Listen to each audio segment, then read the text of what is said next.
In the few moments that I have before you, I like to share a few words on separation, and not Sister Linda's words, because I wouldn't be before you were it not for the Most Honorable Elijah Muhammad and the Honorable Minister Louis Farrakhan. I don't get that twisted. And please forgive the colloquial. I do not get that twisted, because I, in and of myself, can do nothing. So all praise is due to Allah. Oftentimes we hear some folks, they think when they hear the word separation, they see it as divisive or a negative word. However, let's look at a couple of aspects in reference to separation. Just some, little minor aspects of separation. How many of us do laundry? Okay. Okay, got a couple of brothers that raised their hand. So when we do laundry, do we separate the dark colors from the light colors and the white colors, or do we mix all our laundry in together and then just come up with whatever? All praise is due to Allah. Now, also, something else to think about. After a designated time that is set by Allah, are we separated from our mother's womb, or do we remain in the womb forever? All praise is due to Allah. I want to go to Message to the Black Man by the Most Honorable Elijah Muhammad. On page 203, we read in a section titled Separation Independence.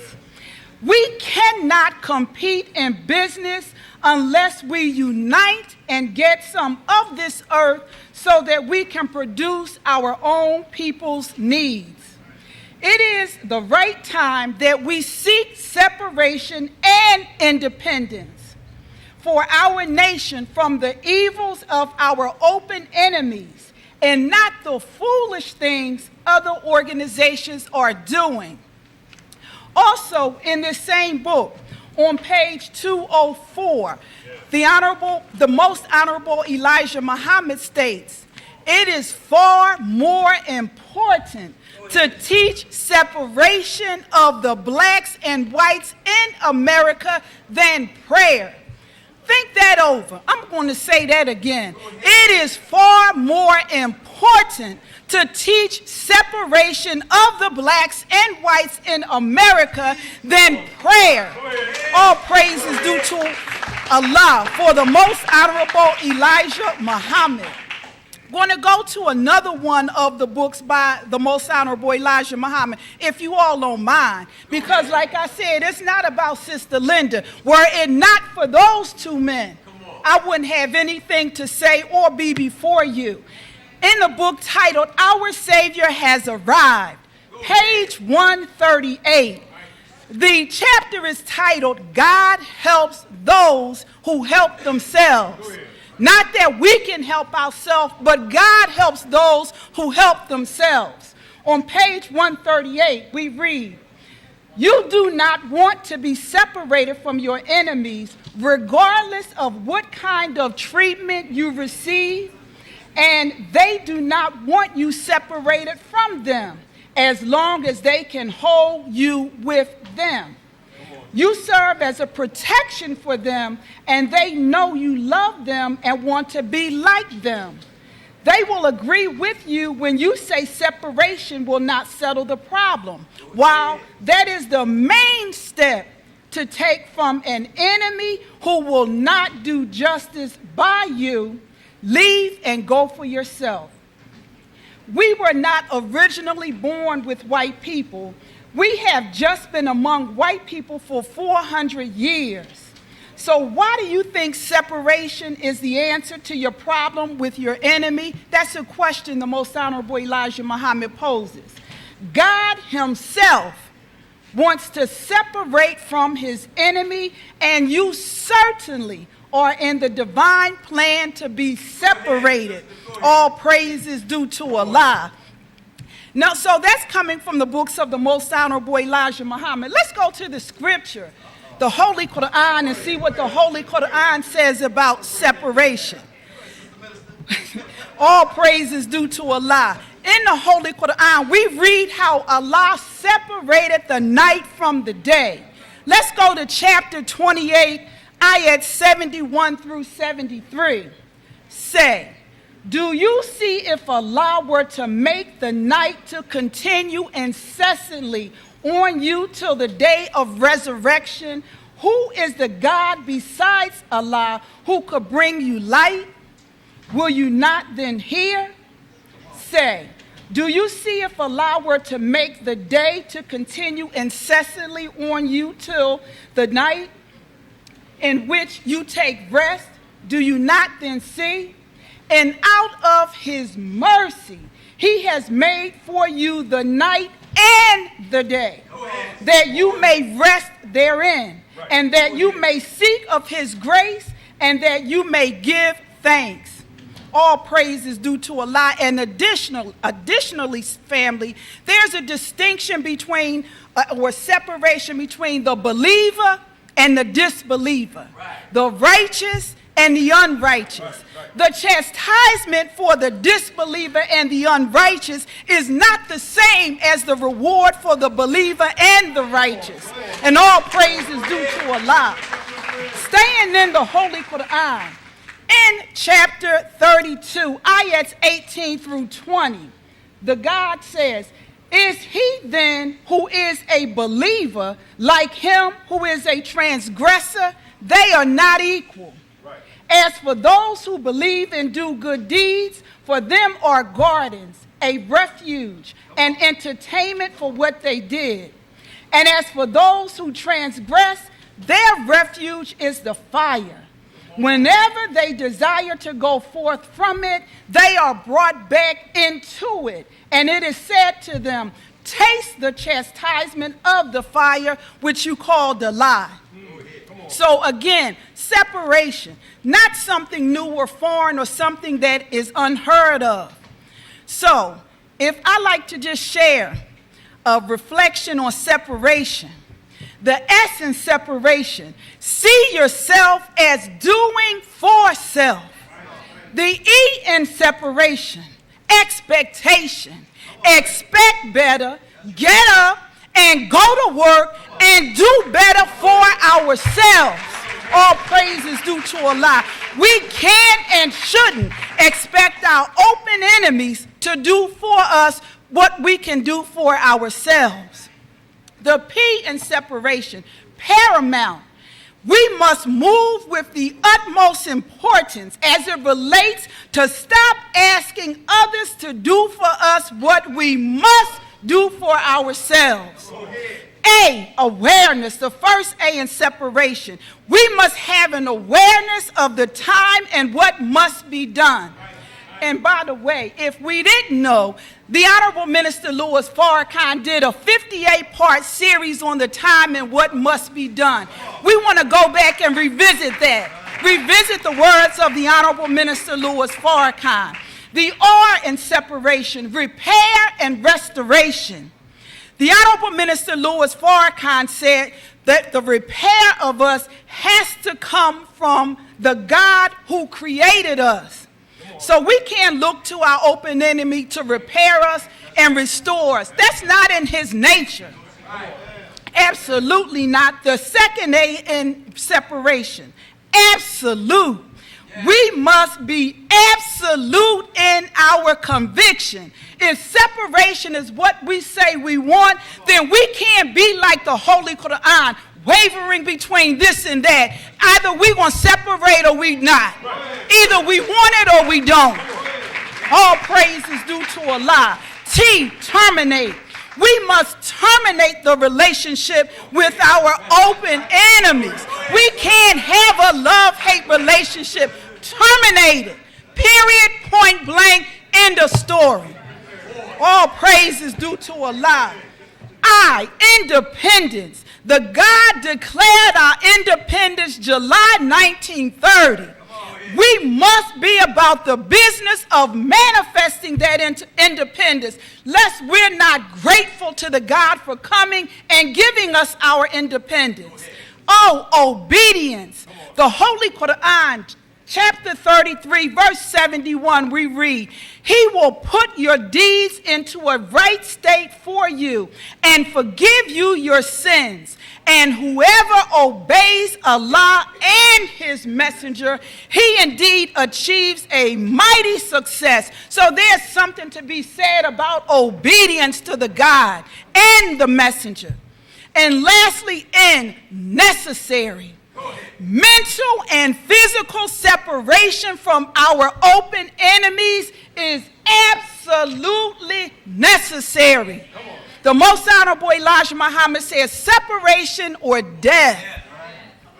In the Final Call newspaper, the Most Honorable Elijah Muhammad speaks to separation under the Muslim program, and point number 4 of what the Muslims want, and point number 9 of what the Muslims believe. And by the way, make sure you pick up your latest issue of the Final Call newspaper if you haven't already done so you can read it for yourself. As I take my leave from you, family, the Honorable Minister, the Most Honorable Elijah Muhammad, says, and our Savior has arrived on page 165. So now we are learning who we are, and a great separation is taking place between black and white. We cannot hinder this separation, even if we try to do so, because it is divinely appointed. It was divinely appointed thousands of years ago that a separation between good and evil would come about. So family, we can't deny it. It was divinely prophesied about separation. So as I take my leave from you, just some food for thought. Just a question: are we going to continue to witness our open enemies doing the same thing for us and to us and expect a different result?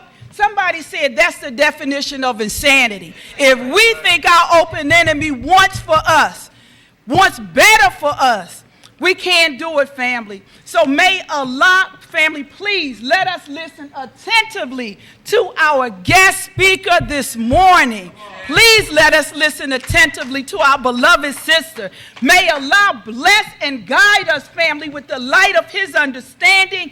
I'd like to thank you for allowing your sister to come before you, and I leave you in the greeting words of peace and paradise of Assalamu alaikum.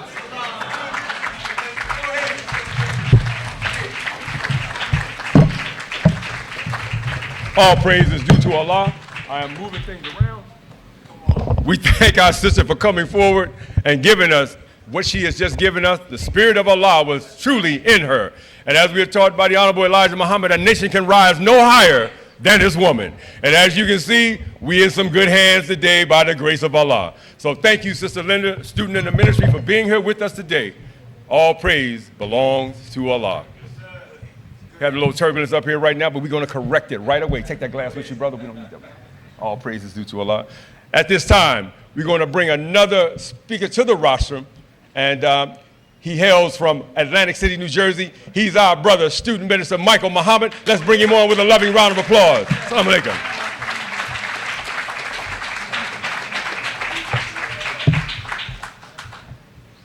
In the most holy name of Allah, the beneficent, the merciful, who appeared in the divine person of Master Farad Muhammad, the great Mahdi, to whom all praises are due forever.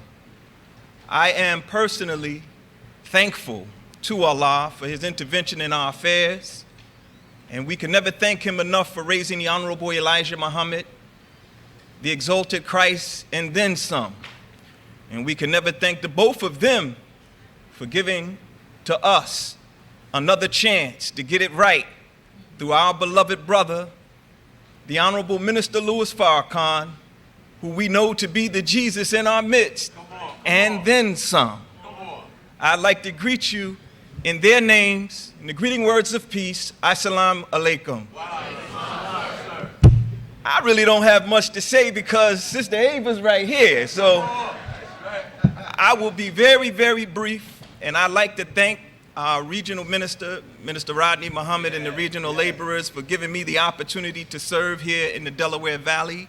I'd like to thank all of you for being here. So Brothers and sisters, give yourselves a round of applause. How y'all doing today? It is such an honor and a privilege to be here today. Like I said, I really don't have much to say. I'm happy that I'm here with you all. You're in for a treat today. And let me say this, and then I'm going to leave because we have some other students that will be speaking to you. Never forget that Allah came to get us because we are worth it. Go ahead, brother. The Honorable Minister Louis Farrakhan said to us one day, he said, "Do you know that I will die for you?" Wow. And we asked why, and he said to us, because you are worth it. Wow. What is it about the black man and woman in America that a man like Farrakhan will submit himself entirely to the will of Allah, even unto death? That he would give his life for people that no one cared enough about. Go ahead, go ahead, go ahead. I want us to look at ourselves in the mirror, and when you have doubt about who you are, who is God, right, man and woman, go ahead, that you are worth it. Right. When you slip and bump your head, get up because you are worth it. Go ahead. This is a class. Our process of becoming Muslim, becoming righteous people, or becoming God is a process called resurrection. And these are classes. This meeting is a class.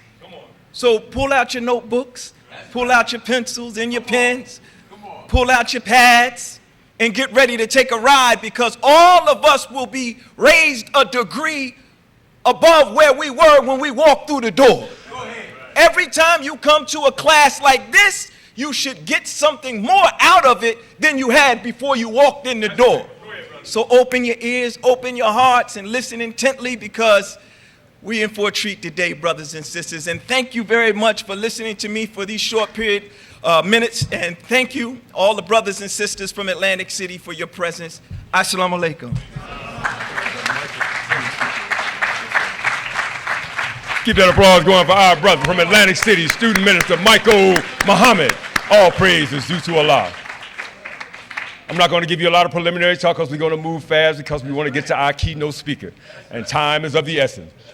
Next, if you were out Friday at Triumph Baptist Church, you saw on our panel our own brother sitting up there handling the economic aspect of that part of the meeting. Whenever the question came up, he came back with an answer. So at this time, I want you to put your hands together, open up your hearts, minds, and let's bring to this roster our brother from Chester, PA, Student Minister Keith Muhammad. All praise is due to Allah. Bismillah ar-Rahman ar-Rahim. In the name of Allah, the Beneficent, the Merciful, I bear witness that there is no God but Allah, and I bear witness to his prophets and his messengers. We thank Allah for each and every one of them. The Holy Quran teaches us some he mentions, some he doesn't mention. That's right. But regardless to whether we know their names or not, they have moved us to this point in time and history that we are currently living in. So we thank Allah for each and every one of them. May Allah's peace and blessings be upon them all. But as a student of the Honorable Elijah Muhammad, living in 2019, being born amongst the black man and woman of America, I'm especially grateful and thankful to Allah for his intervention in our affairs in the person of Master Fard Muhammad, who came amongst us, a lost and destroyed people, and raised from our ranks a divine leader, teacher, and guide, his exalted servant, the most honorable Elijah Muhammad. And to them both I will forever be thankful and grateful for their servant and apostle in our midst today, God's mercy in person. The Honorable Minister Louis Farrakhan. In their names, I greet you once again, my dear brothers and sisters, in the greeting words of peace. Assalamu alaikum. Brothers and sisters, I'm honored and humbled to be before you. I thank Allah for this brief opportunity. I thank our regional student minister, Brother Rodney Muhammad, for his dedication and work and commitment to the cause of Islam that I have benefited greatly from being with him for all these years. Very briefly, brothers and sisters, especially if you were here for your first time, especially if you are not a student, of the teachings of the Honorable Elijah Muhammad, I want you to listen to the words of the Honorable Elijah Muhammad as it pertains to the truth that you will hear and already have heard from those who have been before us today, because we have been so conditioned by our enemy that we will reject the truth because truth has been made stranger than fiction. We can accept the false concepts and ideas that are not rooted in reality very easily because of the fantasy type teaching that we have been conditioned with from birth. But today you will hear the truth, the whole truth and nothing but the truth that is rooted in mathematics, science, the laws of nature, and the scriptures. Listen to the words of the Honorable Elijah Muhammad in this great book, Message to the Black Man. If you don't have it, make sure you get it before you leave today. He says on page 16, talking about Moses and the children of Israel, he says, they should have made Pharaoh answer the question, who made you God over us? They were born under Pharaoh's teaching. Therefore, from their early existence, they believed in Pharaoh, right or wrong. They worshiped Pharaoh's God, and when Moses made himself present, they wanted Moses to give them a good knowledge of who had sent him and made him such a man. If today a Moses were in your midst, and he said, the God of your fathers has sent me, and the government of America has deceived you as to the knowledge of God, and he has you indirectly worshiping them. Wouldn't you reply, or your reply be the same as the one given to Moses? That is right. You are asking me. A man questioned me the other day when he said, you mean to say that you talk to God face to face? We have been conditioned from our early life to believe in this world, its ideas and concepts without question. But what you've already heard today, I can see on some of our faces as Sister Linda was talking, a little puzzled look. Because we have a problem thinking about existing without our open enemy. The minister spoke yesterday as I take leave. If you didn't listen, please go listen, NOI.org, to his address to the Encobra Conference. And he addressed the group and he said at one point, how many of you want to separate? And everybody said, yeah. He said, don't answer so quickly. He said, because some of us are really in love and attached to this world. And we still believe in it because we think it will change as it addresses or as it pertains to their treatment of us. 464 years should have proven to us that our enemy is who and what the Honorable Elijah Muhammad teaches us he is. He is our open enemy. He is the devil of our scripture, and he will never change as it pertains to his nature and treatment of us. It is us that must change. You and I must change our minds, our hearts, and we must understand the truth that has been revealed is from God himself. Yes, God cares about the black man and woman of America. Yes, God raised somebody for us from our ranks. It's hard to conceive that because a nigga ain't nothing. Never was nothing, never will be. That's our concept. So listen carefully to the truth that will come from our beloved sister today. If you listened to the minister yesterday as I did, I heard everything Sister Ava was saying on Friday night. Right in line with the truth of God coming from the Honorable Minister Louis Farrakhan. May Allah bless you. Thank you all as I greet you in peace. Assalamu alaikum. Give him another round of applause. Chester, PA, student minister, Keith Muhammad. All praise is due to Allah. The brothers and sisters, we're getting closer and closer to that moment. As I said, I'm not going to do a lot of talking. I'm getting ready to bring him right up. He is a hard-working black man. James Brown ain't got nothing on him. And they say he was the hardest working man in music. But this brother in Pennsylvania, right here in the Delaware Valley region, he's a fighter. He's a warrior. He's a scholar. He's our brother. He's our Delaware Valley Student Regional Minister, Rodney Muhammad. Let's bring him on with a loving round of applause. Salaam alaikum.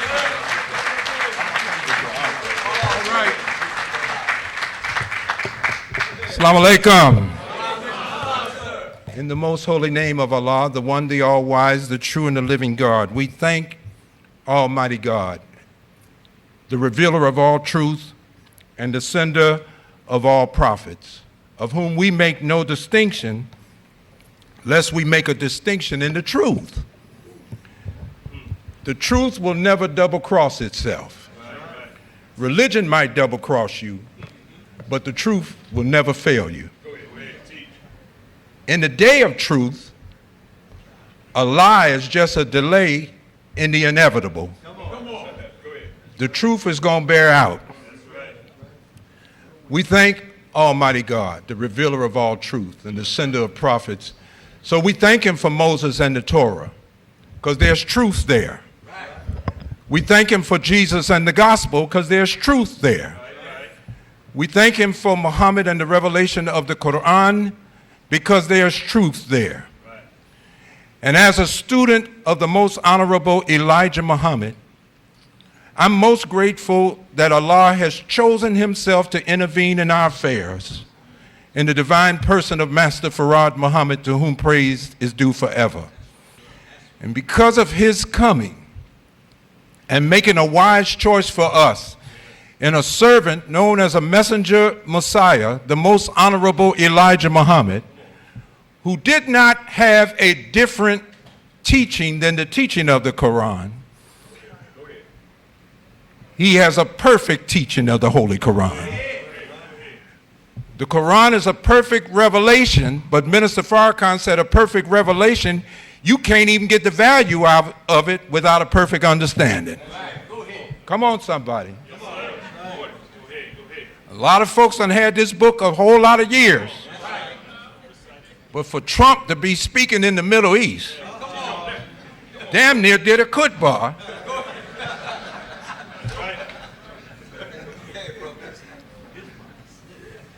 I ain't never following that kind of Islam. Y'all can just kick me to the curb.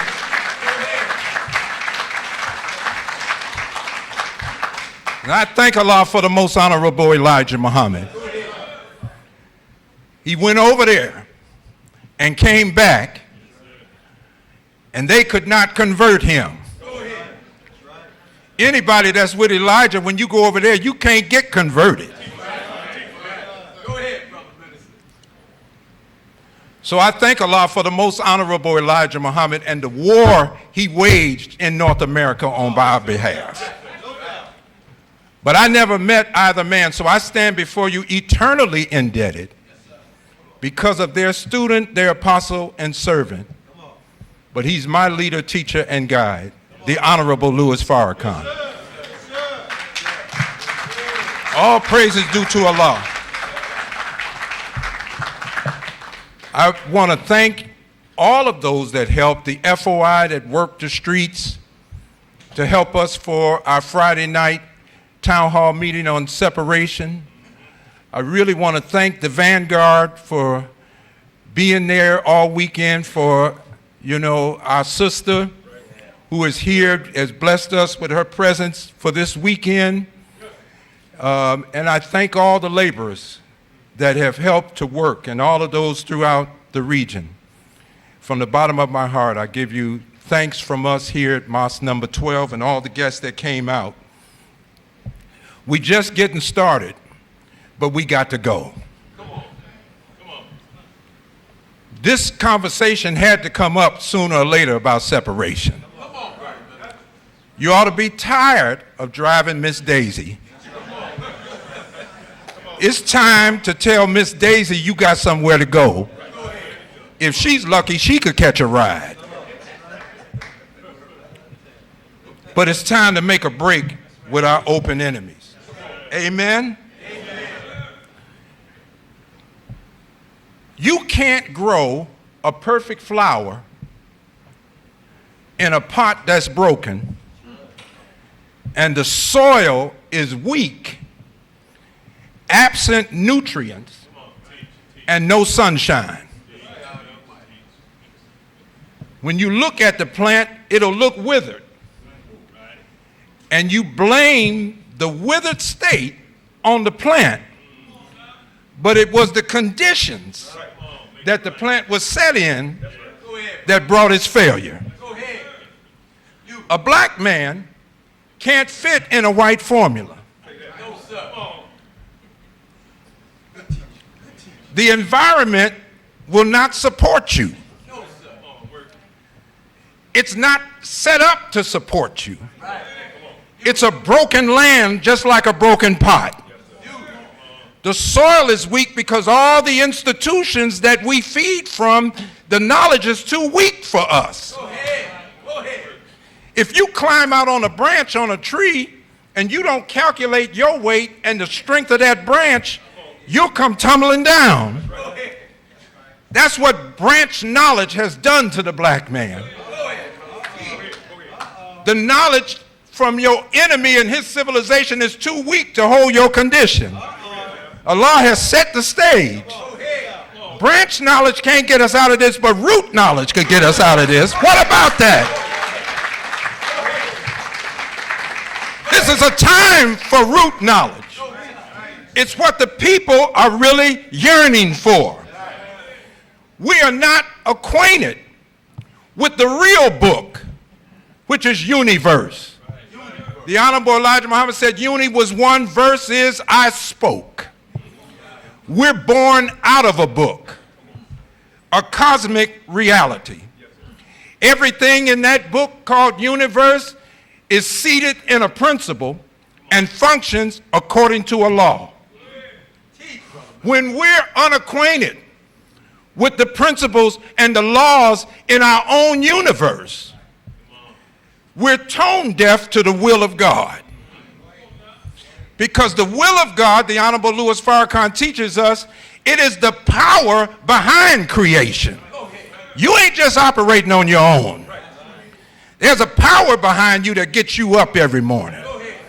They've done studies of sleep, and they have found out that if you go through all 8 stages of sleep, the last stage is similar to death. Something happens and the brain releases chemicals. And this combination of chemicals, that's the real drugstore, the brain. And these chemicals are released that bring you back. And so the old folks used to say, thank God for another day. You didn't have to make it. He takes souls at night. So the Quran teaches us. And he can take your soul, Minister Farrakhan told us, write something on it and send it back. And you wake up knowing something that you didn't know when you laid down. We see everything happening today except the hand of God on our affairs. The call of the messenger is not like our call to one another. I can't get back with him later. By the time the messenger calls, I'm really out of time. And so what he does is he sets up voicemail. If you go to the voicemail, you'll find out somebody was trying to get in touch with you, but you were out. And while you were out and they tried to reach you, if you get to the voicemail, you'll find out, and he'll show you a way to get back to him. How about that? Go ahead. See, the temples of Islam, the mosques of Islam, this is the voicemail of a call from a messenger, and his call is really an echo of a call that God is making, but he's using that messenger to make that call. Are you all understanding what I'm saying? Farrakhan ain't just no ordinary man standing in our midst. What he calls us to is what God has already called him to. So they have decided to take him off of Facebook. They want his face off because when he teaches, it wakes us up and brings us to a level of consciousness. So in order to make us unconscious, because that's the only way they can rule over us, is that the black man and woman really have to be unconscious. So they want to take his face off so that we can follow the 10% believing them on face value. But when you come in contact with Farrakhan, you find out that his teacher met with God face to face. Once Elijah met with God face to face, that's a facelift. How about that? So we need to face up to our social contract. The duty of a civilized man and woman is that when Farrakhan is attacked, we are under attack. We are all Farrakhan. Satan is our accuser. He has defended us. Even in our miserable condition, he has defended us. But what we need now is not the defender defending us. Somebody got to stand up and defend the defender. That's what we're trying to do this Sunday here. Somebody got to defend the defender. I could think of no better person on the front line than his national spokesperson. A voice that's been with him for the last 37 to 38 years. Philadelphia, Delaware Valley, put your hands together for the national spokesperson for the Honorable Louis Farrakhan, Student Minister Ava Muhammad. Come on, put your hands together and show some love. All praises be to Allah. Thank you, Brother Minister. Thank you.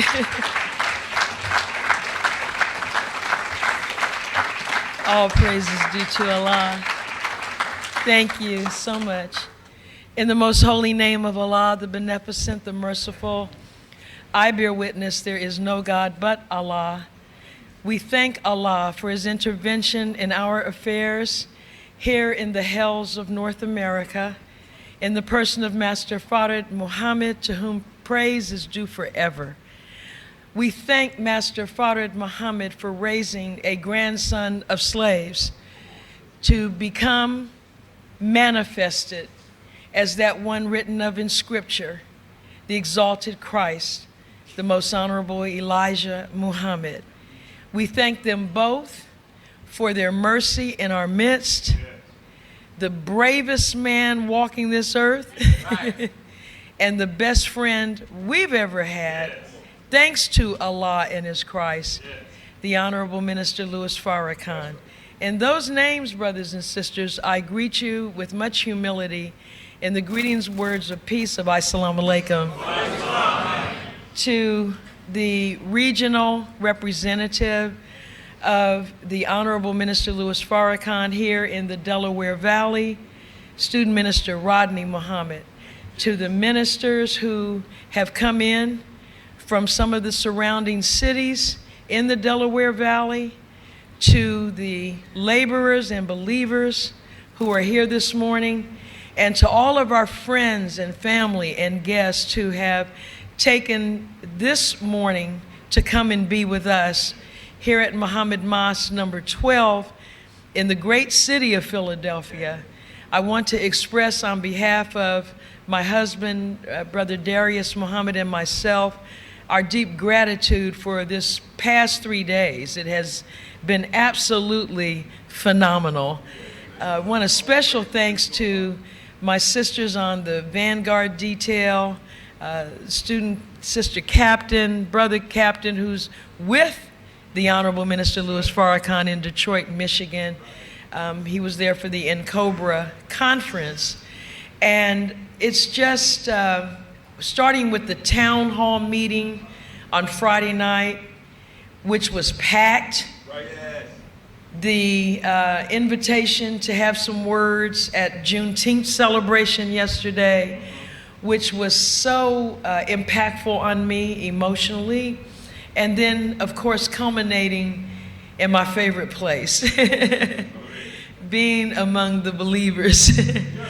And I'm talking about everybody in this room. I'm not talking only about the registered Muslims. I thank all of you. You know, listening to Minister Rodney and the ministers who came before him, Sister Linda and all of you, is a perfect segue into my brief message this morning. Because Brother Rodney so brilliantly compared the knowledge we're receiving that's outside of that given by God as branch knowledge. and being incapable of sustaining us and solving our problem. And the minister last night said to the people, he said, I live under a different system. Remember? He said, I don't live under the system of this world. And he was explaining why he is who he is. He stood the first lady of the Nation of Islam up at a certain point, Mother Khadija Farrakhan. They have been married 66 years. 66 years. Because he talked about the importance of understanding the value of a woman. Because we can't extract the value of anything if we don't understand where the value is in that thing. But this morning, beloved brothers and sisters, I just want to share from some of the writings and words of Minister Farrakhan. And he tells us that we live under tremendous stress in this society. Everybody in this room has something they're struggling with on one level or another. And some days, maybe most days, and more recently than before, it seems like we're reacting to situations rather than being in front of our lives and moving out on an agenda that we've created. We find ourselves so busy responding to circumstances and people that we don't seem to ever be able to move forward on our own life's destiny, or even being able to identify what our life purpose is. Why is that so? Minister Farrakhan writes that doctors, medical doctors, tell us our health problems are due to stress, but they can't explain what's causing the stress. For black people, our only healing is in the divine laws of God. When we, who are created out of the mind of the self-created God, disobey Him, we start setting up pressure on the brain. The brain then begins to be burdened. When you have stress, that means you have pressure that the brain is not able to withstand. Just as he talked about the branch of the tree not being able to sustain our weight. We have to know what is able to help us. Who is able to help us? The Holy Quran teaches us that the earth will convulse in the last days, as though it received a revelation, and that the earth would cast off its burden. Evidently, the earth is under stress if it's casting off a burden. The minister said, what is this burden that the earth is casting off, and can you and I cast ours off? The Honorable Elijah Muhammad said, well, what is the earth burdened with, since everything on the earth is of the earth? How could she be burdened? Oh, it's those big, heavy skyscrapers that the white man put up. Well, how can that be? Those skyscrapers didn't drop out of the sky. They were built of material that was brought up out of the ground of the planet. So everything that man makes that's on the earth was at some point in the earth. So that's not the burden. It's not the material things. Those things came up out of the earth. So it's not the weight itself, it's the displacement of the weight. Because if the earth remains the same in her weight, she's carrying something in the wrong way, in the wrong place. What she is carrying is the burden of wickedness. Go ahead. A wicked people. Why is that a burden for planet Earth? Because she was created by the God of righteousness. And she was created to hold righteous people. The wicked are destroying the face of the earth because wickedness is a burden. This physical earth we stand on, beloved, is sure. In other words, you never walk the street or get up out of bed and put your feet on the floor and worry about the planet. The building you're in may get shaky, but think about it. You never have the stress of, is the earth going to hold up? And it is critical to your sense of calm and security that you feel that way. We are the Asiatic black man and woman. Okay? That's who you are, that's who I am, that's who we are. This planet's true name is Asia. We only call a part of it that now, but that's the true name of this whole planet. You and I are of this planet. We are the first people, the original people of this planet. So we are the Asiatic black man and woman.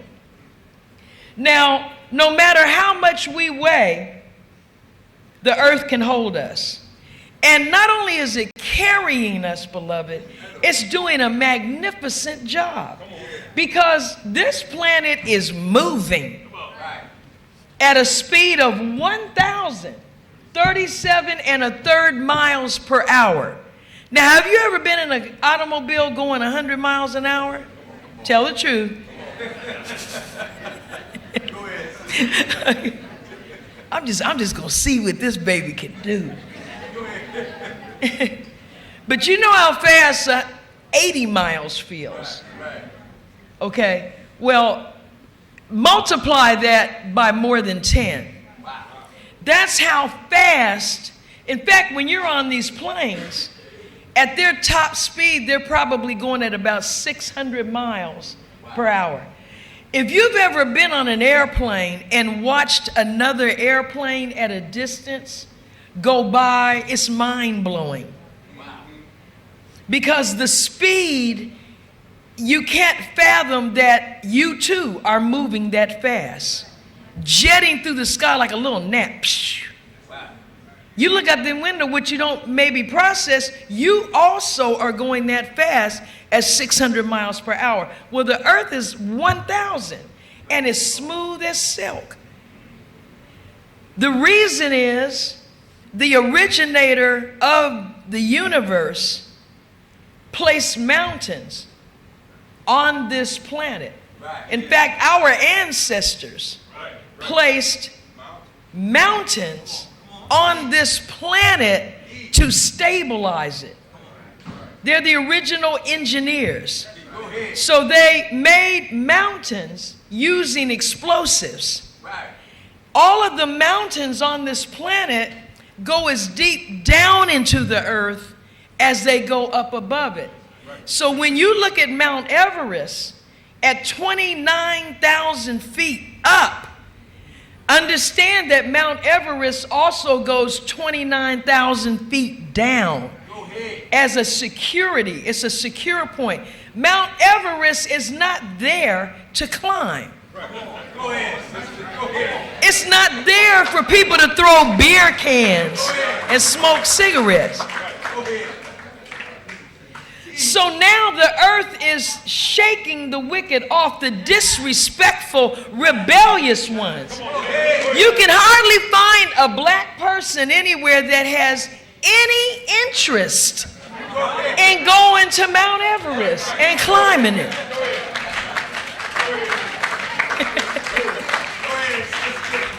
Because in our DNA, we know why we put that mountain there. We can't breathe naturally at 29,000 feet. We were on one of our flights the other day, and the pilot said we just reached 28, going up to 35. And my husband said, listen to what he said, 28,000. We're right around the height of Mount Everest, because this white man had just fallen off or died up there. And he said, look out there, this is where they're climbing to. And I looked out there, I said, oh Allah. You have to be suicidal to do this. Well, more and more people are dying because they're growing wealthy off of the blood, sweat, and tears of our ancestors. And some of them have become so wealthy that their brain is imbalanced. Because when you're a hoarder and you take and keep Allah's abundance, it begins to make you imbalanced. We're only supposed to have so much wealth before we begin to give it away. You see? When you have so much that you have more than you need, you have several homes, several automobiles, you can travel, you can do whatever you want. At that point, you have been given the opportunity to exhibit one of the highest attributes of Allah, which is beneficence. The experience of giving without concern for who it benefits. And this is why Minister Farrakhan was explaining to them last night why he looks like he looks at 86. Why he doesn't have a weak voice. He sounds just the way he did 40 years ago. Because he's under a different system. The teachings of the Honorable Elijah Muhammad afford you, beloved, the opportunity to be in the world but not of it. Though now we have reached that point in history where it is in fact time to go.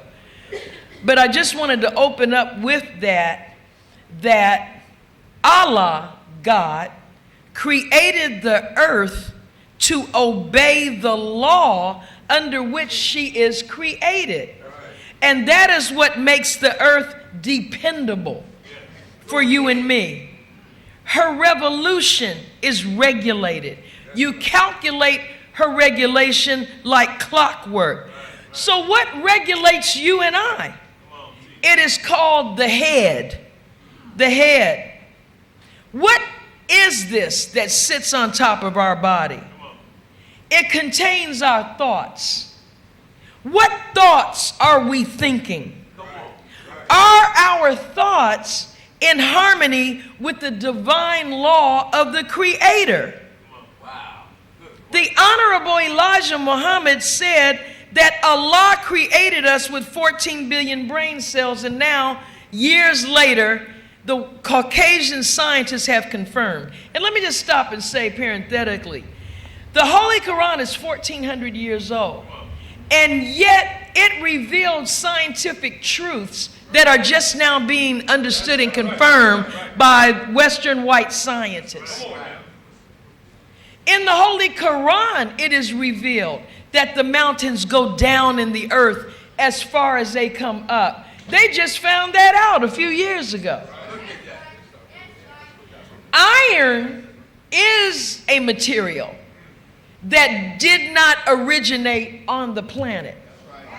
Iron comes from outer space and then goes down into the earth, and then we dig it back up and utilize it. The Holy Quran says it like this. This is Allah, God talking. We send down iron. I can't get into it this morning, but let's please open in the mind. As my brother said earlier, we've been exposed to such fantasy that we treat truth like fiction.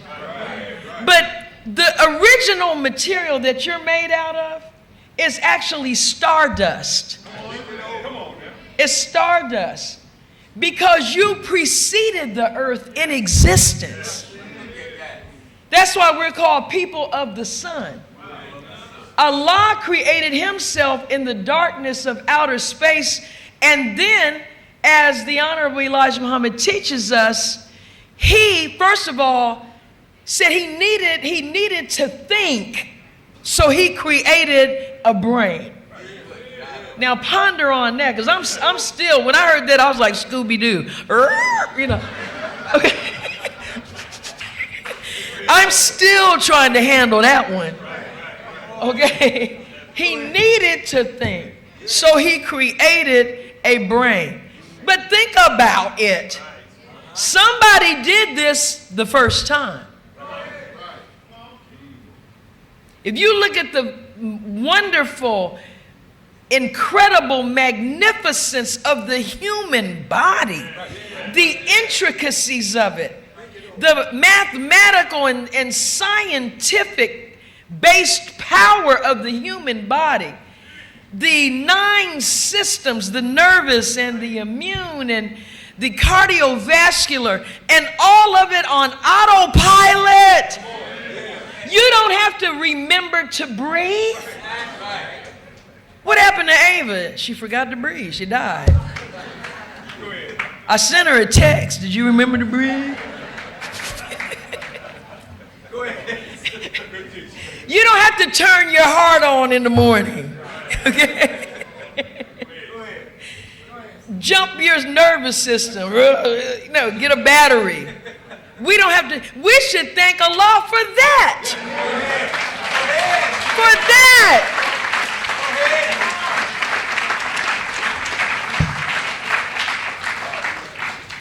This being that willed himself into existence in the triple darkness of space, when he completed his self-creation, the first thing he wanted was recognition.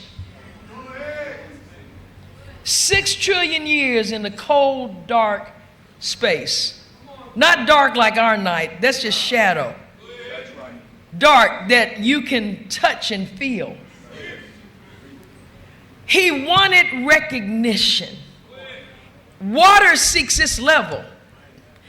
You can't be recognized by something inferior to you. How can I recognize or be recognizant, be aware and aware again of who you are if I'm not on your level? A frog doesn't know who you are, what you are. You won the Oscar. Frog is on his pad, jumping in and out the water, catching flies. And after you win the Oscar, whatever, you seen any flies? So the Honorable Elijah Muhammad said he looked for a different being, not a lesser being, a different being from himself, through whom he could reproduce himself, because what he had done was so magnificent, he wanted to do it again.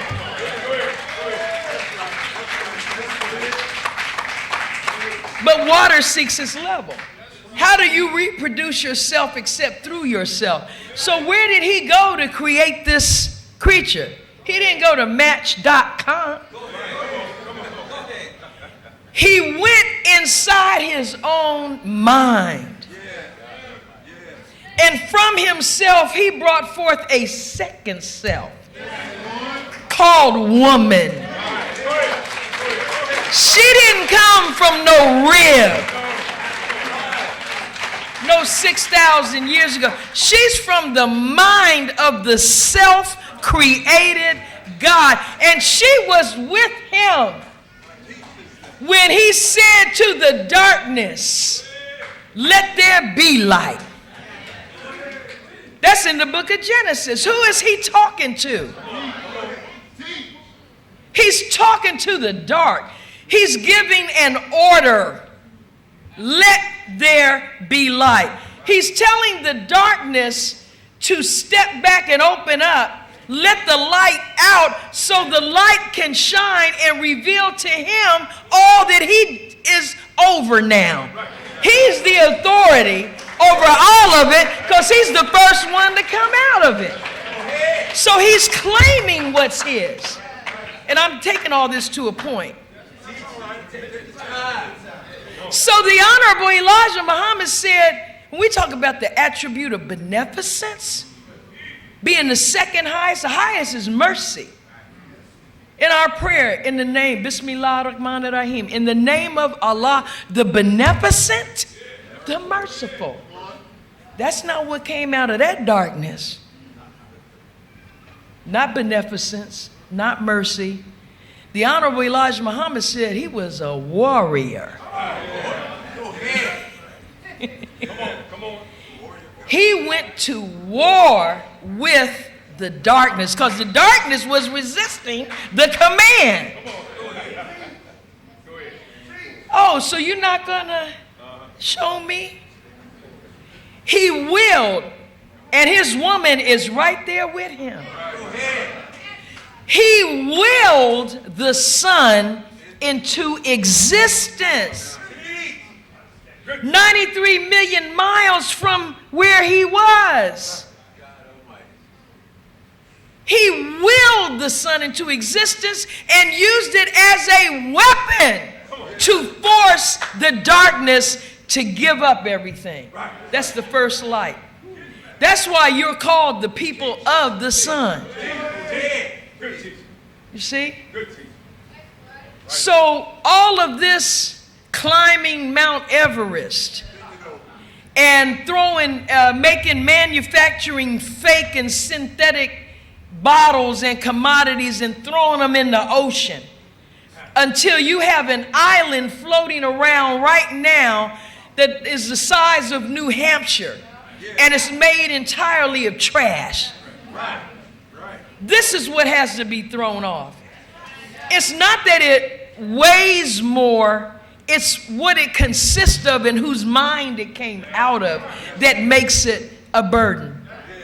But I'm bringing this to the point of stress.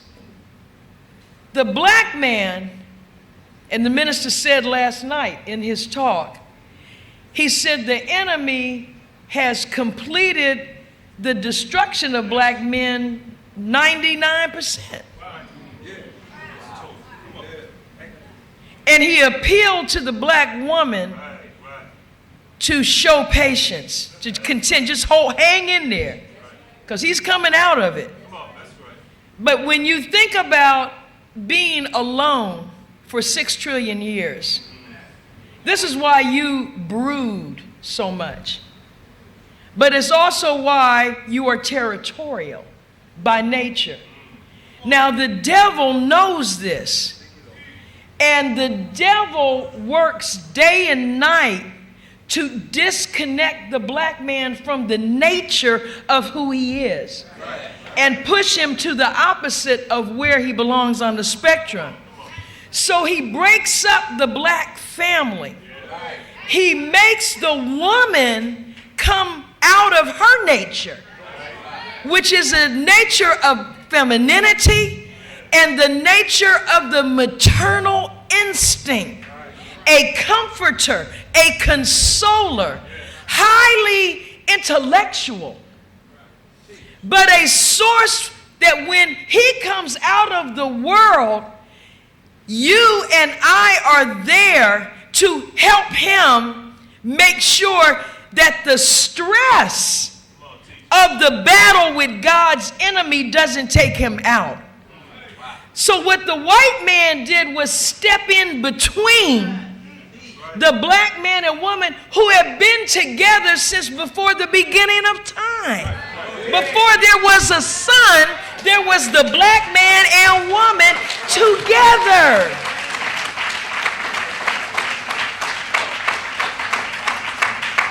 And all of us, as he said last night, we battle this in our marriages. We fight to stay married. We fight to get married. Look at the destruction of the institution of marriage. That is why we're where we are right now, coming out of slavery. Our marriages were in the 90th percentile. Now it's less than 50%. We're not getting married. We're not staying married. Because we've been disconnected from the purpose of marriage, which is marriage is the base of power and wealth. It's not a romp of sex. It's to perpetuate us, and it is to establish and protect wealth and power. We can't do alone what we can do together. And this enemy has us in the public arena slandering each other. You always know when a civilization is falling when you see open slander of the people against each other. So all of these programs they have on in the afternoons and these reality shows where we are at each other's throat. Now we're in court fighting over children, traumatizing the children. Of the three things that we were robbed of in slavery, one of the three sciences that we were robbed of the knowledge of, one is the science of mating. Producing children is nothing to play with. It should be a conscious and deliberate action, not an accident. Because I met somebody in a club. And what did that ludicrous? Well, I'm going to have another drink. Now she don't even have to look good. See, we're functioning on the reptilian level. We're on the dog level now. Because lizards don't say, ooh, she look good. Okay? They just pick up the scent and it's a certain time of year and they go for it. That's where we are now. And then 9 months later, because the minister said fulfillment don't look like desire. Okay?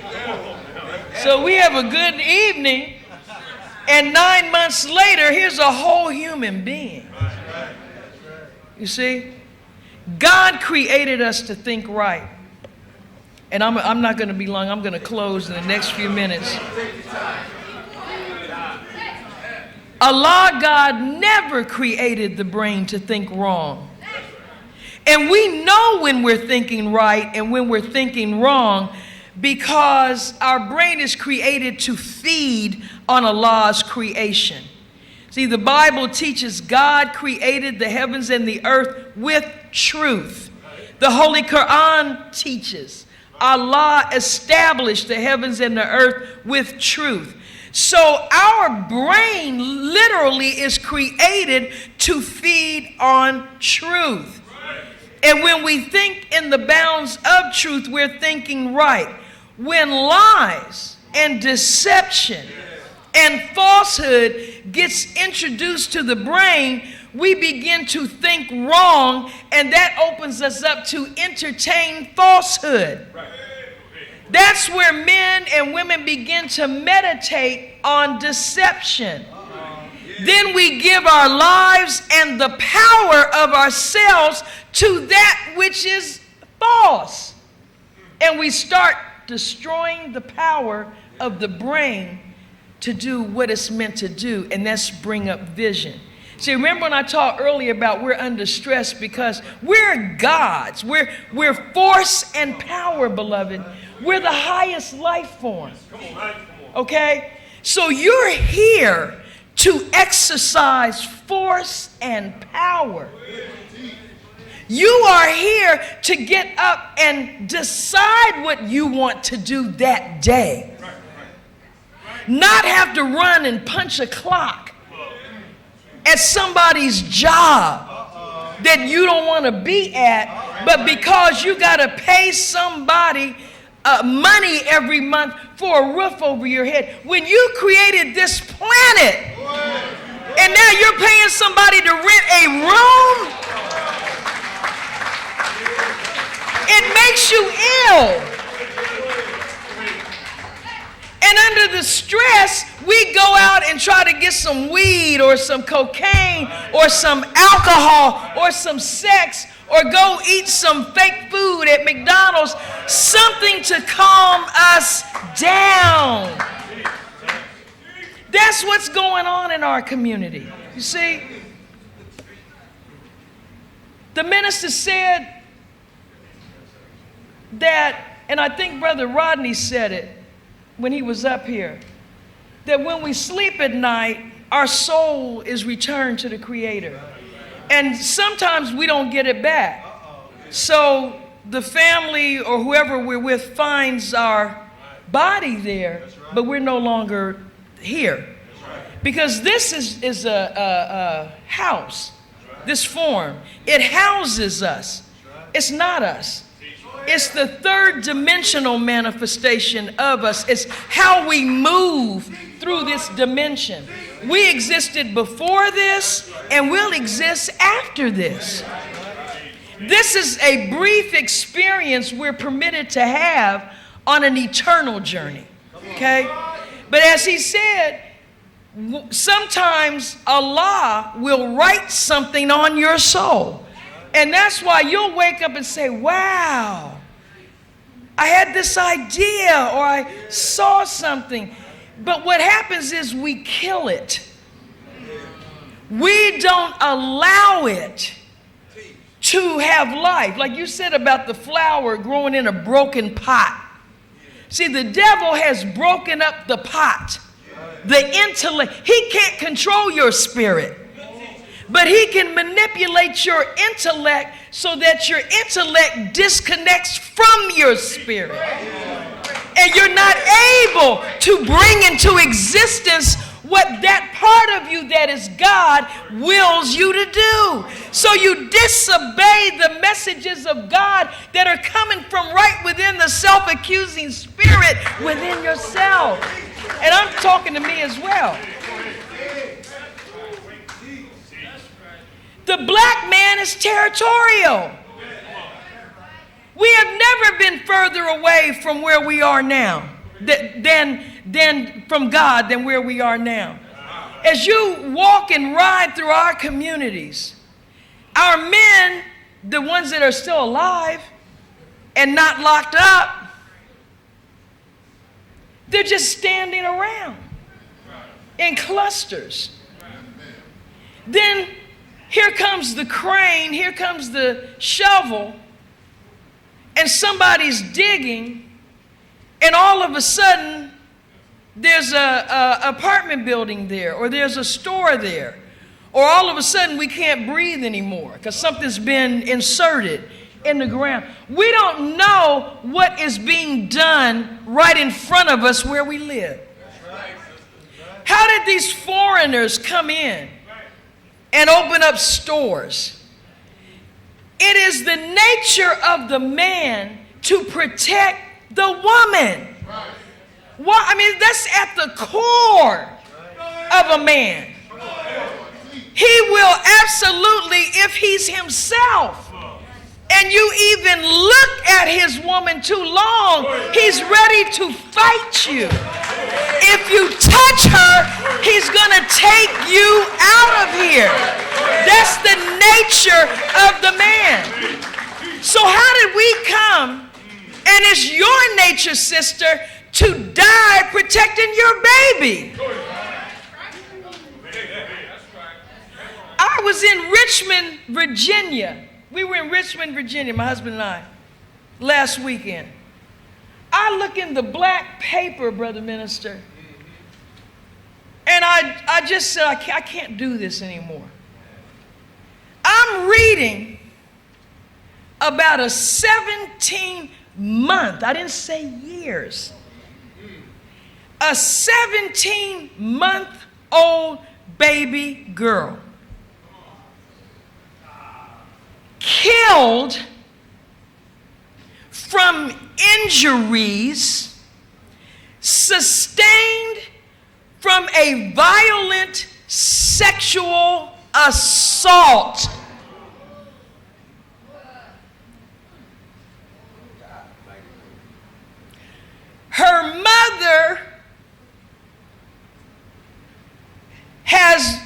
been in a relationship with a heroin addict.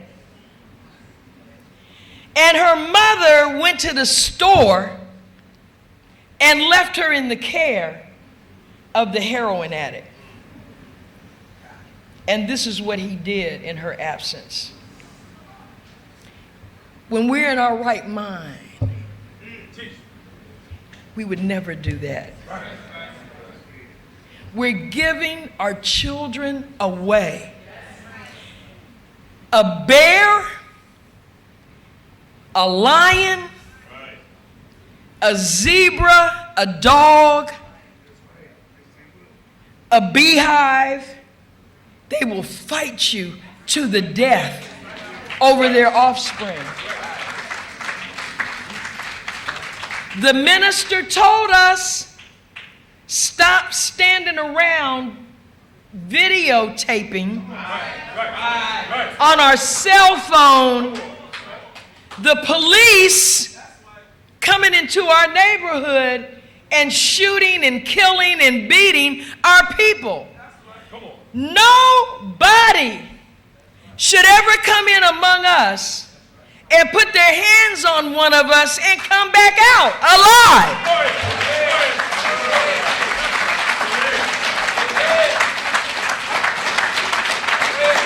Why is this happening?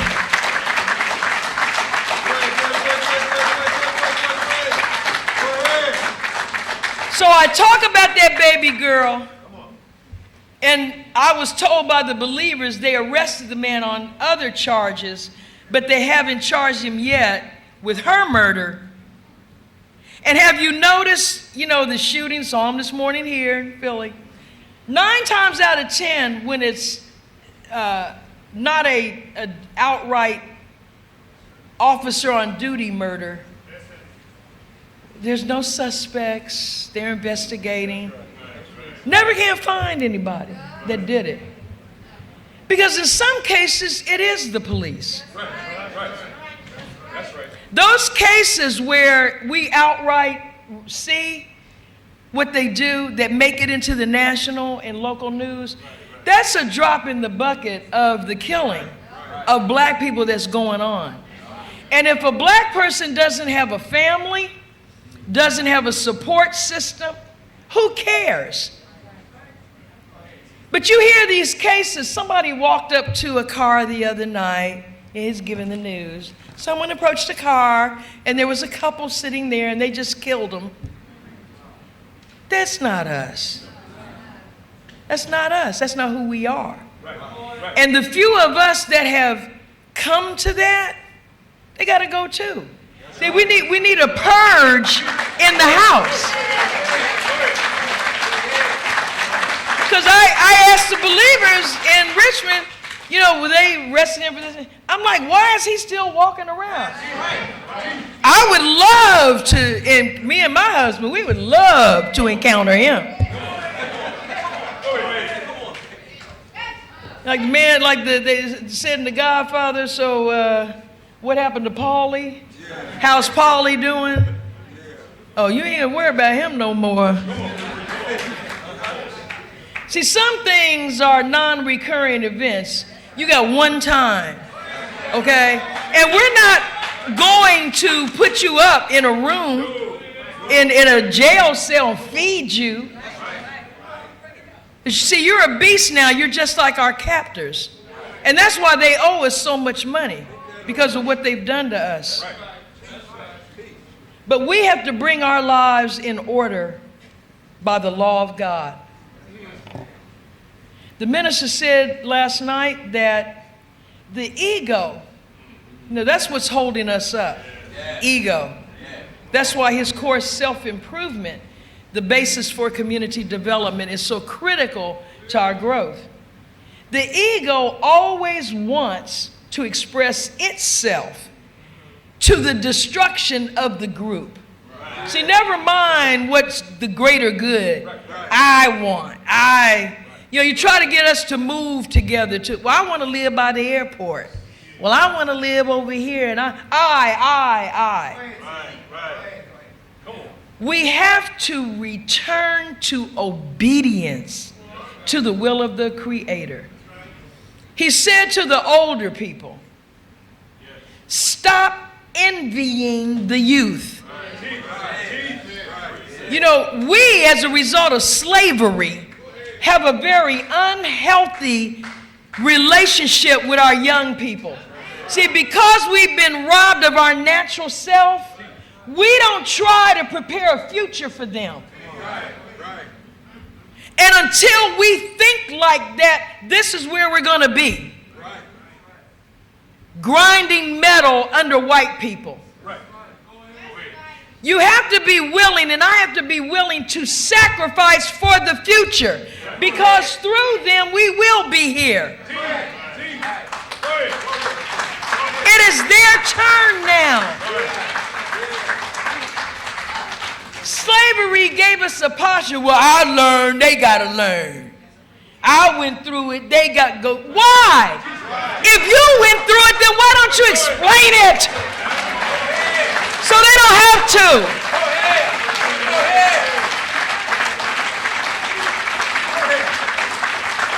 You know, I watch bits and pieces. All praises due to Allah. I watch bits and pieces of this Democratic convention. I'm so sick of these Negro gatherings and sucking up to white people. Everybody need to vote. Everybody need to vote. Everybody need to vote. You need to vote on separation. That's what we need to vote on. Do you want to go or do you want to stay? We need programs. They need to give us a public school that could teach us. They gave you that. That's why you're so ignorant.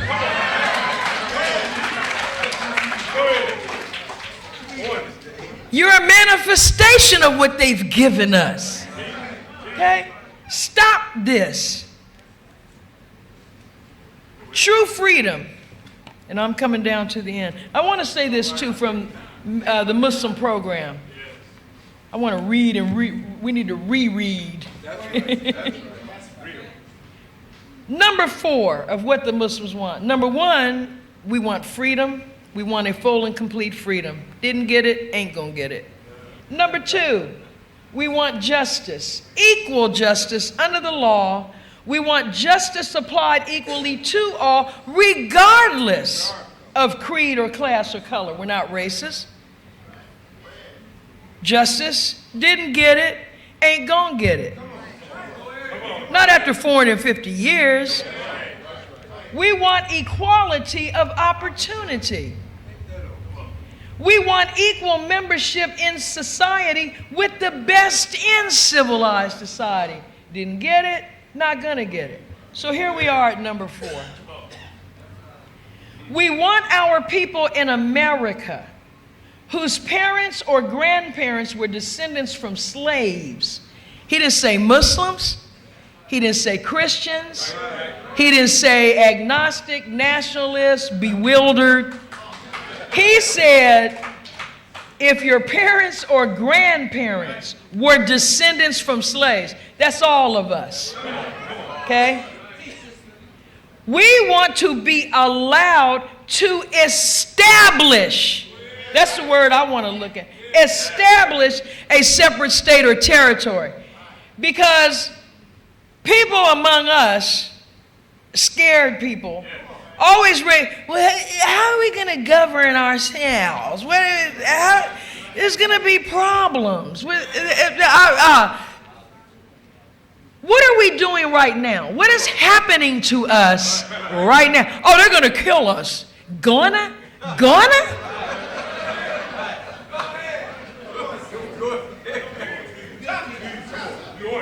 That started in 1555. Are you serious? Establish, that means when we get there, we will set up a government. We don't have to have all of our I's dotted and T's crossed to leave. Nobody else that ever did it like that. And yes, there were others that did it.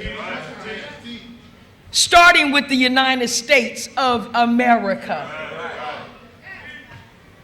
What do we want? Listen, we need, this is what black people and our youth need, and it angers me how we talk to our young people, how we treat our young people, how we use slave-based negative reinforcement.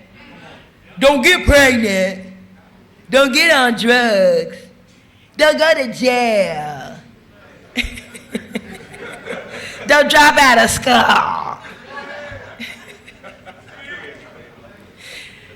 I grew up in a black community, what they would call middle class, set up in the 1950s by the brothers returning from World War II, the Tuskegee Airmen.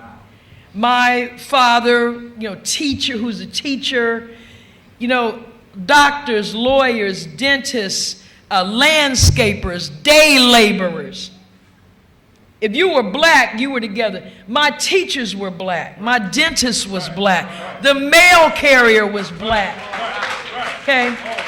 Everybody was black. So I'm like, yeah, I didn't even know there was racism, as Allah is my witness. I didn't know until about the 5th grade.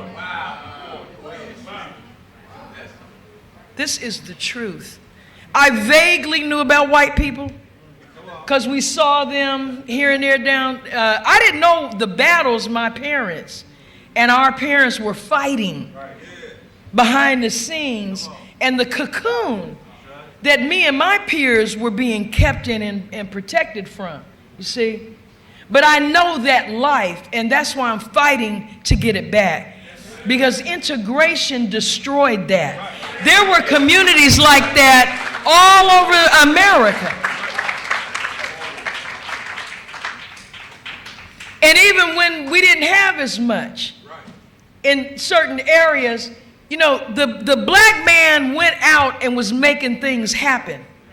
Okay? The black woman was building a home and a life. We knew how to sew. We knew how to make, my mother made coats, okay? And it was, when you can sew, you can go out and get real linen and silk and things of this nature. We're buying clothes in Walgreens because all we're wearing is underwear. We're not even wearing clothes outside anymore. We're going outside in underwear. I saw my daughter sashaying out the door. Excuse me. Can you drop me? I can't drop you. I can't pick you up. Where are your clothes? Well, these are Jagans. Well, I know you just tell your friends your mother's old, your parents, just tell them, you know my parents are in the nation, my mother. I mean, they just, they think like they think. Ma, I'm a Muslim too. No, ma'am, you're not going out with that. When I was coming up, those were called tights, stockings, underwear. I go out and I see our women, we called that a camisole. That's what you wore under your blouse. And it's not only the lack of modesty, it's the optics. How do you get up in age? You're somebody's grandmother. And it's almost like, oh. I mean, if I didn't have a religion, I would still be looking away. It's not attractive. I don't know how I got on that. Oh, integration. Integration. Copy in this nasty white woman. That's what I was trying to do. She loves being naked.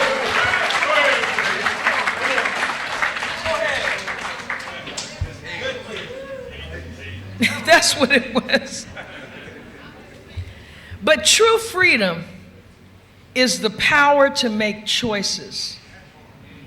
And our youth aren't being given the power to make choices because they're not being given options.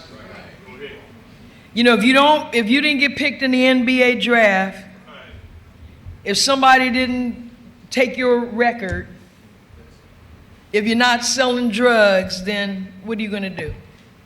You see? And we enable the devil's system. Because we tell them, you can do this, this, or this. In order to properly educate and rear children, you have to have some of the traits of a prophet. You have to be in obedience to God so that God will develop the gift of prophecy in you. Why do you have to be a prophet to rear children? Because you're preparing them for a world that has yet to come into existence. Why are you telling them, go get a job at the post office? Who says the post office is going to be here? It's going down now. The man that developed FedEx was in freshman year or sophomore year of college in business, and the professor told them to develop a business plan.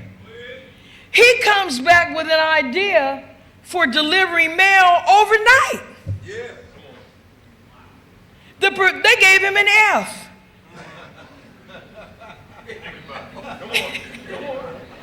The man said, 3 days, 5 days, nobody need no mail the next day. They're not going to pay no extra money. The mail is fast enough.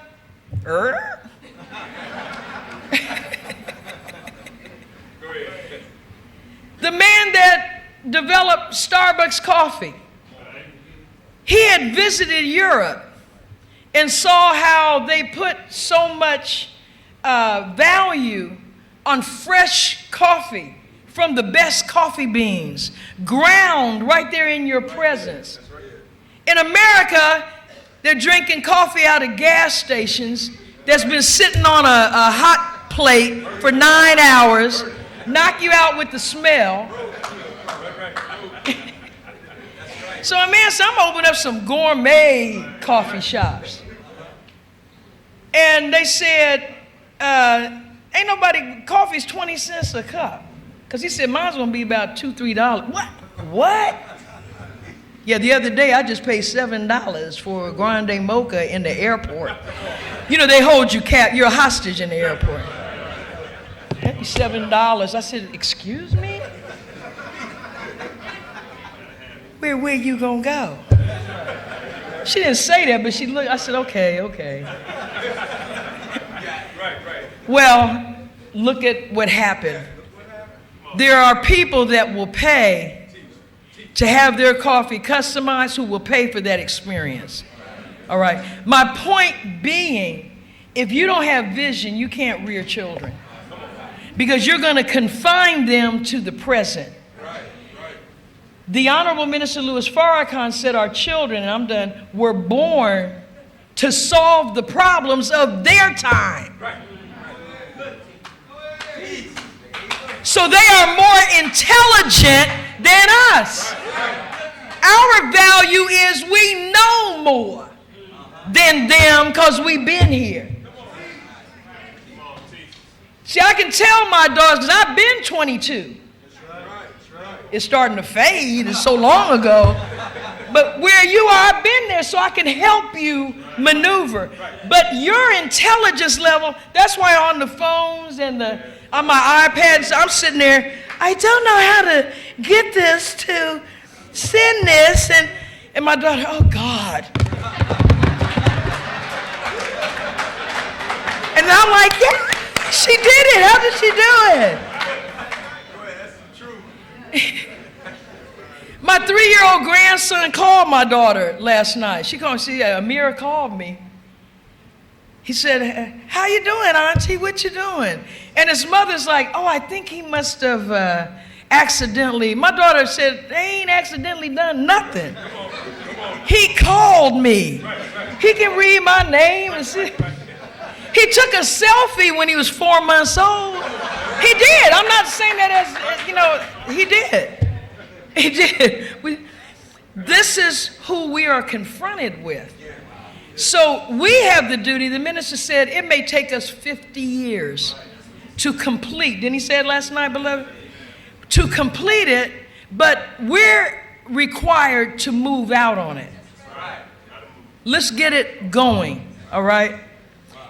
President Abraham Lincoln's Emancipation Proclamation, and I close on this, because I want us to come out of this idea that separation is some aberration, that is crazy or irrational. And this is where I live. I can't do this. When Lincoln emancipated us, January 1st, 1863, that was an act of within a war. What he was doing was weakening the South by taking away its slaves. It wasn't some epiphany he had. They're human. No. He was weakening the rebellion. That proclamation had zero impact on the state of Texas. It was only after Robert E. Lee surrendered in April of 1865 and Union forces showed up in Galveston, Texas, June 19th, 1865 was federal authority in force. That's Juneteenth. According to historical accounts, beloved, upon hearing that profound and shocking news that they had been released, many of our ancestors walked off the plantation immediately.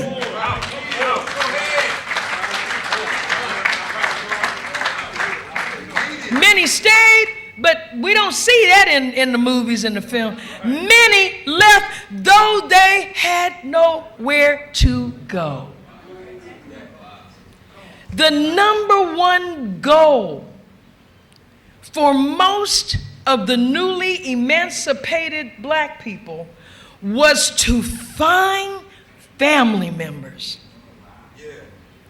They immediately separated themselves from their slaveholder. Many left Texas and went to Louisiana, Arkansas, and Oklahoma searching for loved ones.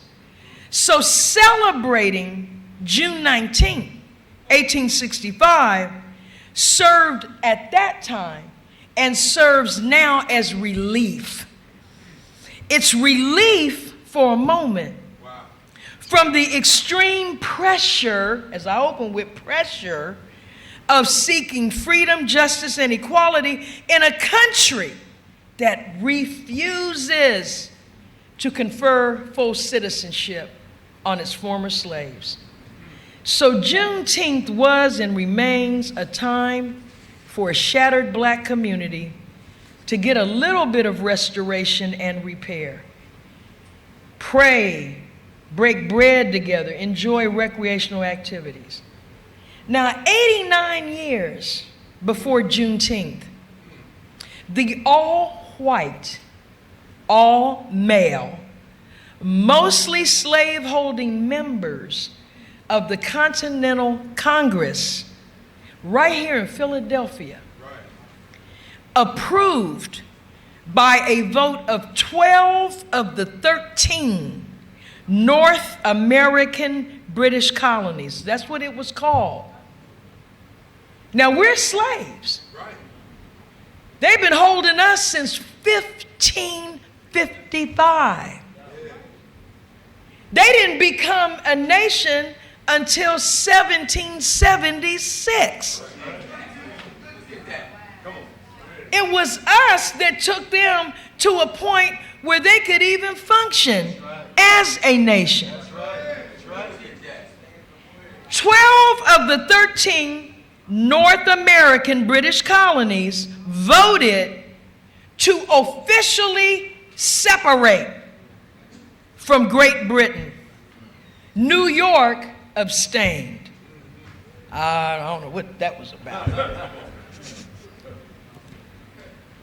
Like, I think you said it, Brother Rodney, brother, on Friday night. There ain't nothing new about New York or New Jersey.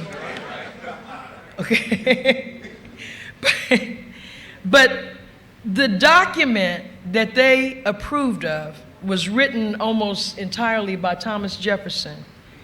And it was and is known as the Declaration of Independence. The Declaration of Independence explains the Constitution. That declaration is saying this is why we're breaking from you, okay? It was voted July 2nd and adopted July 4th, 1776. So the biggest national holiday in this country celebrates separation. Now let's come quickly to present time so we can go home. Senate Majority Leader Mitch McConnell from the slave-holding state of Kentucky observed with them little eyes rolling around in his, he's got these little black eyes that look like a shark. No expression. Because they're made. They're not created people. They're made people. But as they just roll around, look how a shark looks at its target and will just eat anything that will go in its mouth. That's them. They will eat anything that will fit in their mouths. They've taken over this whole globe.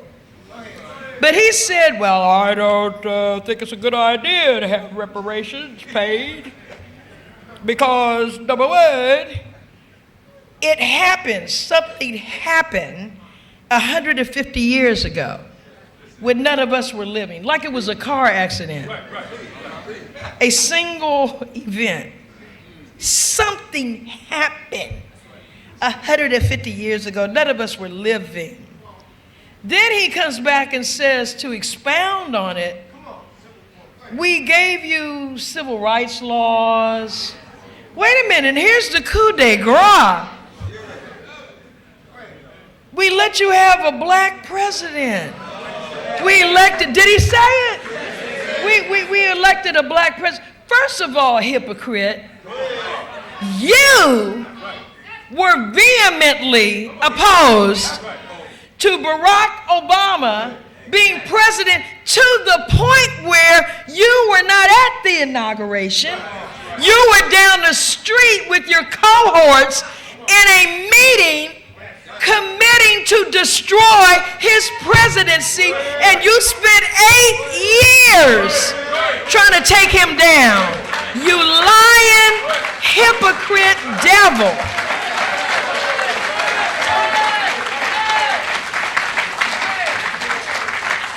Not that having a black president of white America has anything to do with repairing us.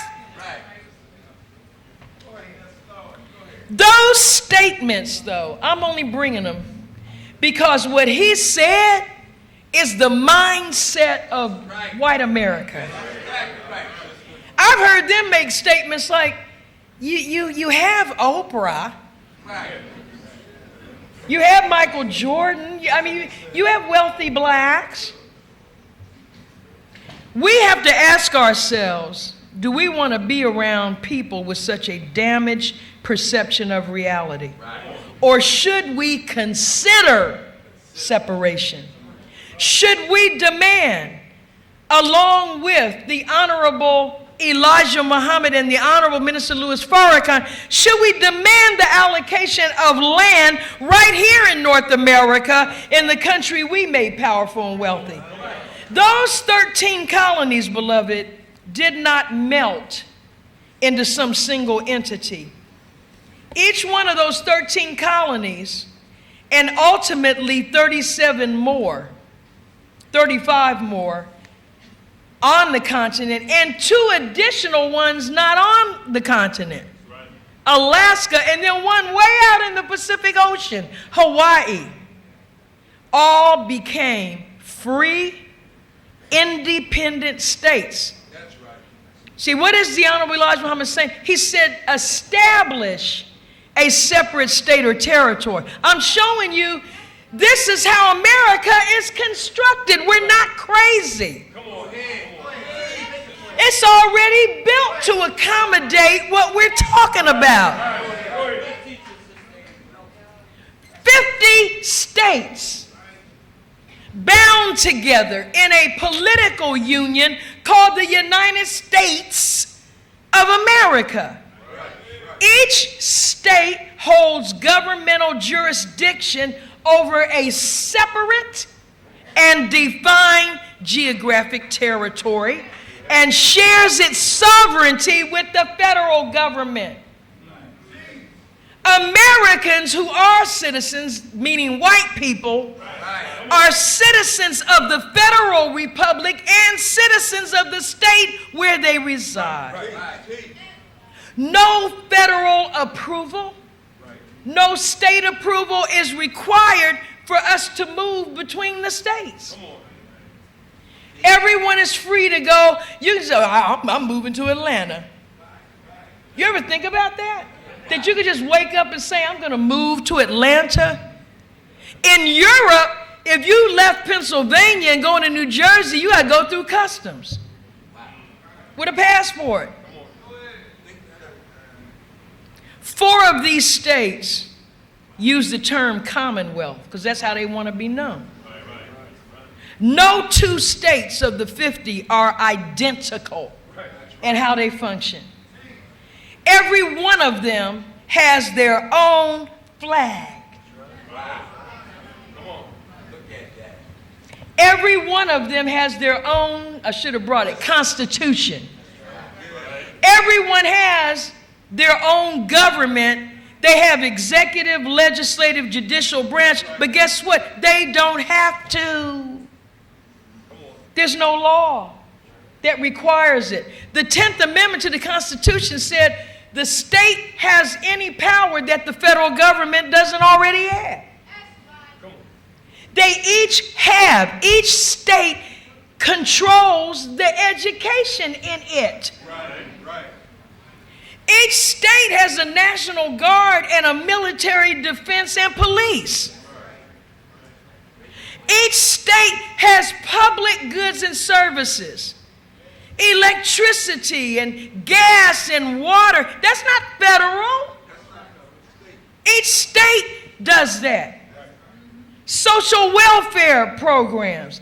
And each state, the federal government only exists as a political union of all these. Who's in Congress? Where did they come from? From the states. Who decides who's a congressman in the House of Representatives? The state. Who decided Mitch McConnell should be a senator? Not the feds. Them devils in the state of Kentucky sent him to say what he's saying. So why shouldn't we? The 60 million descendants of slaves consider a state or states right here. We don't even all have to live there. But we need some space that we control. And I'm going to tell you, even if you live somewhere else, you would be better off if you have a place that you can call yours so that you have that backup. And I'm going to say this leaving the rostrum. We're not going to get reparations until we do this or put this in motion. I'm going to tell you why. Because right now, we're just a bunch of black people like Tweety Bird. So the white man gets to put a mic in Al Sharpton's face or Cory Booker's face. And I don't know what's wrong with him, Brother Rodney. I don't know what happened to him. He's talking about we need to dream again. I don't know who's writing his. I was like, oh my God, sit down, please. We need to go back to Dr. King. I'm not going back nowhere. I don't even want to be where we are now, let alone, as they say, go back. But the point being, beloved, why shouldn't we at least consider a separate state or group of states or territory of our own? The Mormons did it. The senators from Utah are Mormons. The Congress people from Utah are Mormons. Now they've gotten up in the state of Maine, Brother Rodney, and because I think, and then Mitt Romney in Michigan, their family is Mormon. So the point is, you can still move in and out of states. And the minister told them, we have to have, some of those states have to be border states so that we can get in and out. He mentioned Alabama last night. We were talking about Alabama the other day. He mentioned it again last night. We're not going to be landlocked where we can't get in and out of here. But you know what he told them in one of his lectures? He said, you know, white America, it would be a blessing to you to have us on some borders, because ain't nobody getting past us.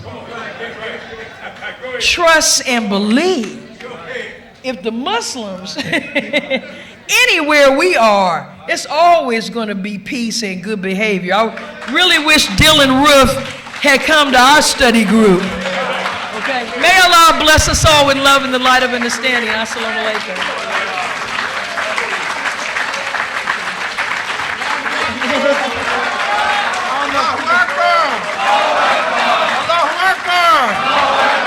Allahu Akbar! Put your hands together. National spokesperson for the Honorable Louis Farrakhan and the Nation of Islam. A student in the ministry of the Honorable Louis Farrakhan, Minister Ava Muhammad. All praises due to Allah. All praises due to Allah. I know some of us are for our first time, some are for our second and all of that. And so what I'm going to ask you all to do now is to come on down the aisle. I want you to shake the hand of this woman, this black woman that taught us today. Come on, let's come on out the aisle, male and female. Come on around. We're going to take the sisters first. Line the brothers up over there. Come on down. Come on down. All praises due to Allah. All right, all right. They're coming down, they're coming down. Let our sisters come on down.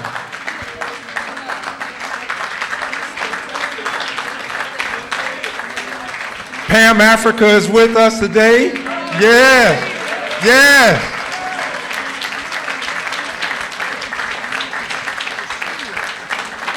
Yeah. All right, all right. Come on down, come on down. The sisters are coming on down. See, this is what's going to bring black folks back together. We got to break up with them in order to get hooked up again. The way we need to be, huh?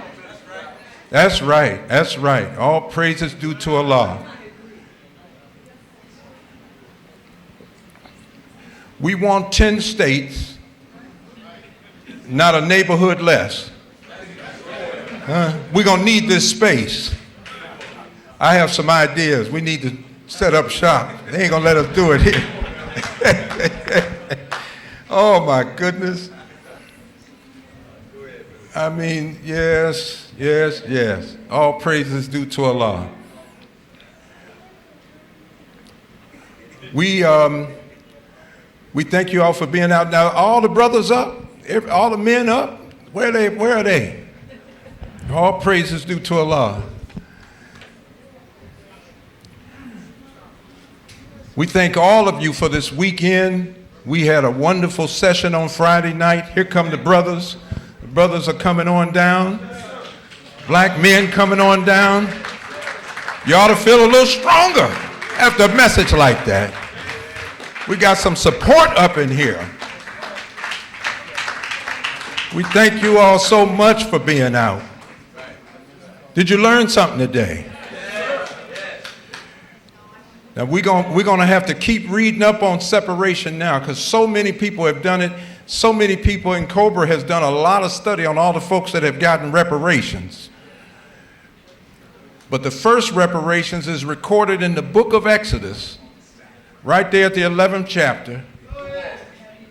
God told Moses, tell the children of Israel, require of the Egyptians their gold and silver. And they did plunder them. So this is a great day. This is a great day. Another hand for student minister Ava Muhammad. She'll still be with us. We have a few books left of a new way of life she authored. And so we have a few books left in order to do that. And what I'm going to do right now very quickly is take up a public offering. We started Friday night. There's a petition out there to try to get Harriet Tubman back on the press. But I think they closed that room down. Donald Trump and them and company, they don't want her on the thing. So all the other 20s, we need to get out of protest. I don't know whose picture's on that 20 now. Andrew Johnson, somebody. I heard he vetoed the 40 acres and a mule. But anyway, how many people? We're going to start off with $20. We need your help today. So who's going to help us out? And if you got $50 or $100 or better, Brother Vincent.